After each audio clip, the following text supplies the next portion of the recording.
Alright, testing, am I coming through? This is literally the third time I've had to record this.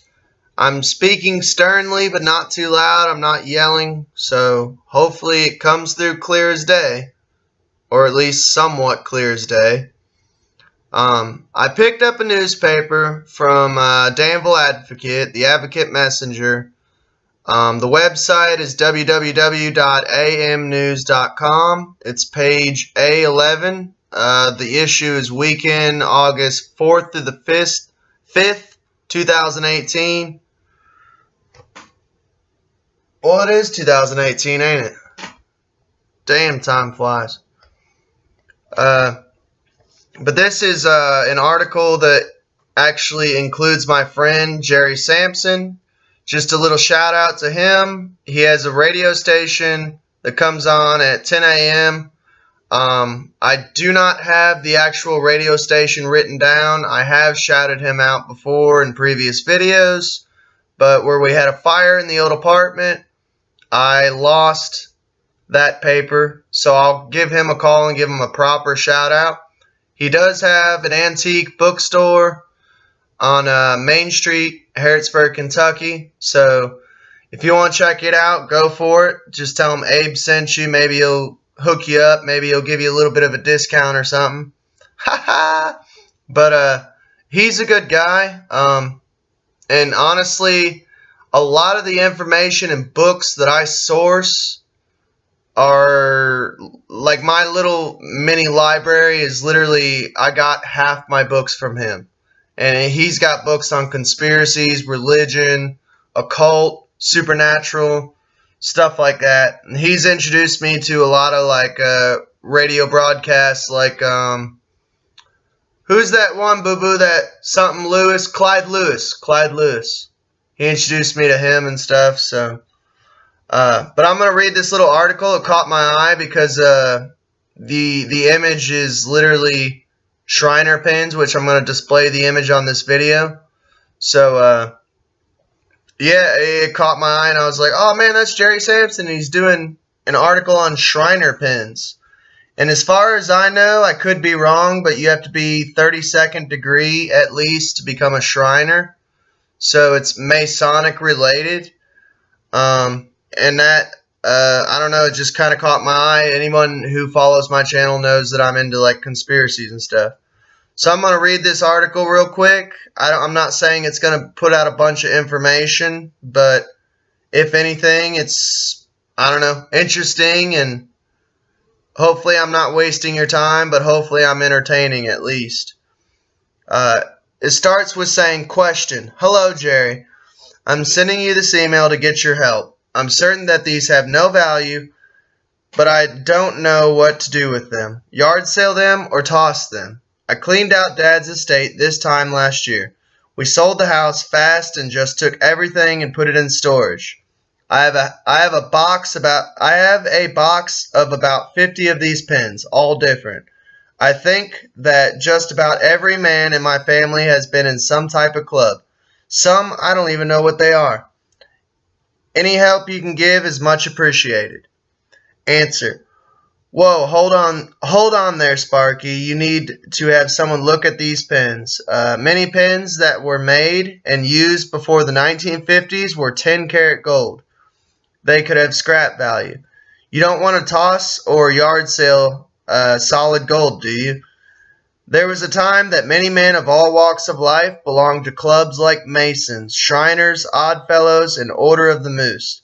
And that right there actually kind of threw me off slightly because I've never heard of Order of the Moose. So I'm actually going to look it up and research it, and I might do a YouTube video on just that. I know Shriners and Oddfellows are Freemason related, and if they're not, hit me up in the comments if you are a Freemason or a Shriner or an Oddfellow. But as far as I know, they're Freemasonic, and a great deal of others. Some of these clubs could have been religion-based, and many, like Rotary, were charitable business or good works-based.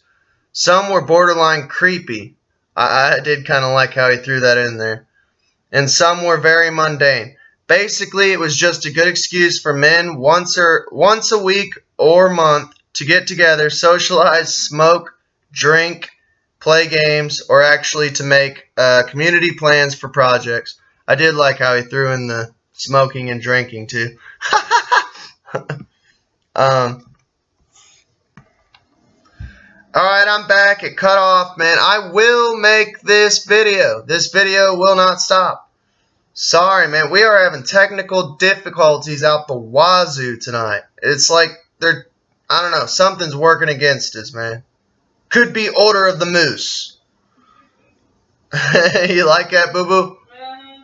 Modern life is what happened. Men were no longer able to offer time once or twice a month to attend club meetings, functions, or start or finish projects.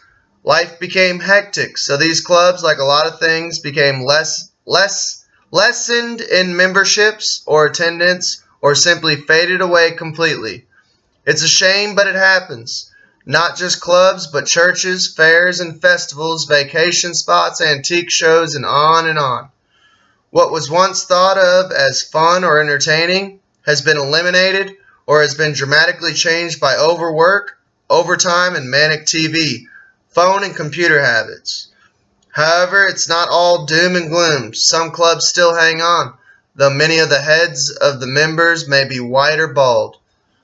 Which leads me to say that there might be collectors who will treasure them for the pins that they are. Not for the gold or the meaning behind them, but because they are beautiful and historic, especially if there are local connections.